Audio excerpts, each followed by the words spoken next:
રાજ્યપાલ આચાર્ય દેવવ્રતજીએ પ્રાકૃતિક ખેતી કરતા પ્રગતિશીલ ખેડૂતો અને અધિકારીઓ સાથે સમીક્ષા બેઠક યોજી। રાજ્યપાલ આચાર્ય દેવવ્રતજીએ ભાવનગર જિલ્લાની મુલાકાત દરમિયાન સર્કિટ હાઉસ ખાતે પ્રાકૃતિક કૃષિ સાથે સંકળાયેલા પ્રગતિશીલ ખેડૂતો, ખેડૂત ટ્રેનરો, સંયોજકો, સહસંયોજકો અને જિલ્લાના ઉચ્ચ અધિકારીઓ સાથે સમીક્ષા બેઠક યોજી હતી। આ સમીક્ષા બેઠકમાં રાજ્યપાલે જણાવ્યું હતું કે ગુજરાતનું પ્રાકૃતિક કૃષિ અભિયાન હવે રાષ્ટ્રીય મિશન બની ગયું છે। વડાપ્રધાન નરેન્દ્રભાઈ મોદીએ સમગ્ર દેશમાં પ્રાકૃતિક કૃષિનો વ્યાપ વધારવા રાષ્ટ્રીય પ્રાકૃતિક કૃષિ મિશનની રચના કરી છે। પ્રાકૃતિક કૃષિ અપનાવવાથી ખેડૂતોને ઓછા ખર્ચે વધુ ઉત્પાદન મળવા સાથે પાકોના પોષણક્ષમ ભાવ પણ મળે છે અને ખેડૂતોની આવકમાં પણ વધારો થાય છે।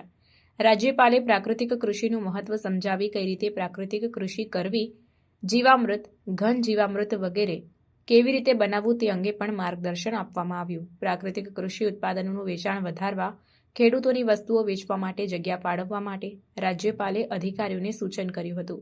આ બેઠકમાં ખેડૂતોએ પ્રાકૃતિક ખેતી સંદર્ભે પોતાના અનુભવો વ્યક્ત કર્યા હતા। આ બેઠકમાં આત્માના પ્રોજેક્ટ ડાયરેક્ટર જે.એન. પરમારે રાજ્યપાલ સમક્ષ માહિતી આપતા જણાવ્યું કે ભાવનગર જિલ્લામાં ખરીફ ઋતુમાં કુલ 2537 ક્લસ્ટર બેઝ તાલીમમાં 39,400 ખેડૂતોને તાલીમ આપવામાં આવી છે, તેમજ જિલ્લામાં 41,257 એકરમાં કુલ 50,636 લોકોએ પ્રાકૃતિક ખેતી અપનાવી છે। આ બેઠકમાં જિલ્લા કલેક્ટર આર.કે. મહેતા, ઇન્ચાર્જ જિલ્લા વિકાસ અધિકારી ડી.એમ. સોલંકી, નાયબ બાગાયત નિયામક એમ.બી. વાઘમશી, જયપાલભાઈ ચાવડા સહિત જિલ્લાના ઉચ્ચ અધિકારીઓ અને પ્રગતિશીલ ખેડૂતો, ટ્રેનરો વગેરે ઉપસ્થિત રહ્યા હતા।